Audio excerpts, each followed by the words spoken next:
Washington. Google has discovered Russian operatives spent tens of thousands of dollars on ads on its YouTube, Gmail, and Google search products in an effort to meddle in the 2016 U.S. presidential election, a person briefed on the company's probe told Reuters on Monday. The ads do not appear to be from the same Kremlin-affiliated entity that bought ads on Facebook Incorporated, but may indicate a broader Russian online disinformation effort, according to the source, who was not authorized to discuss details of the confidential investigation by Alphabet Inc.'s Google. Microsoft Corporation said separately on Monday that it was looking at whether Russians bought U.S. election ads on its Bing search engine or other Microsoft-owned products and platforms. A spokeswoman for the company declined to comment further.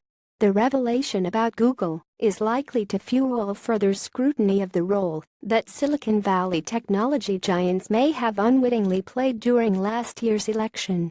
U.S. intelligence agencies have concluded that Moscow's goal was to help elect Donald Trump. Google has uncovered less than $100,000 in ad spending potentially linked to Russian actors, the source said.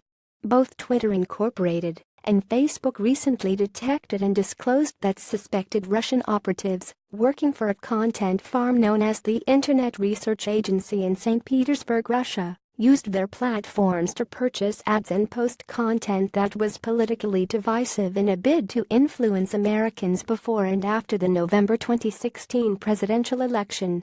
The Internet Research Agency employ hundreds of so-called trolls who post pro-Kremlin content, much of it fake or discredited, under the guise of phony social media accounts that posed as American or European residents, according to lawmakers and researchers.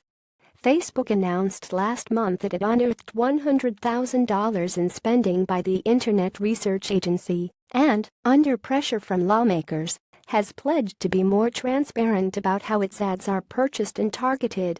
Google's review had been more robust than ones undertaken so far by Facebook or Twitter, the source said. Russia's ad purchases on Google were first reported by The Washington Post. Google did not deny the story, and in a statement pointed to its existing ad policies that limit political ad targeting and prohibit targeting based on race or religion. We are taking a deeper look to investigate attempts to abuse our systems, working with researchers and other companies, and will provide assistance to ongoing inquiries, a Google spokeswoman said on Monday.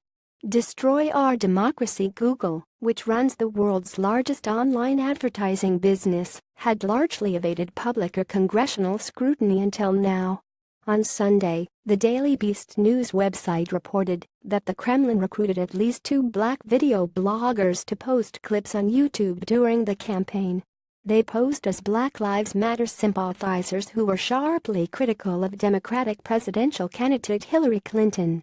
Though the videos were only viewed hundreds of times, they demonstrated for the first time that Russia allegedly deployed real people, not just fake online accounts or bots, to further spread propaganda. Congressional committees have launched multiple investigations into Russian interference, but concern about Silicon Valley's role has surged over the past month against the backdrop of a cascade of revelations about how Russia appears to have leveraged their platforms to spread propaganda. A study published on Monday by researchers with the Oxford Internet Institute, which is affiliated with the British University, found that current U.S. military personnel and veterans were targeted by disinformation campaigns on Twitter and Facebook over the past year by a nexus of pro-Kremlin, Russian-oriented sites, along with conspiracy theorists and European right-wing ideologues. Both Republican and Democratic lawmakers have said Russia intended to sow discord in the United States, spread propaganda and sway the election. Some Democrats plan to introduce legislation to require Internet companies to disclose more information about political ad purchases on their platforms. If Vladimir Putin is using Facebook or Google or Twitter to, in effect, destroy our democracy, the American people should know about it, Democratic Senator Richard Blumenthal said Monday on MSNBC. Google officials have been invited to testify publicly about Russian attempts to use their platforms to influence the election before both the House and Senate Intelligence Committees on November 1 alongside Facebook and Twitter. While Facebook and Twitter have confirmed plans to attend, Google has not.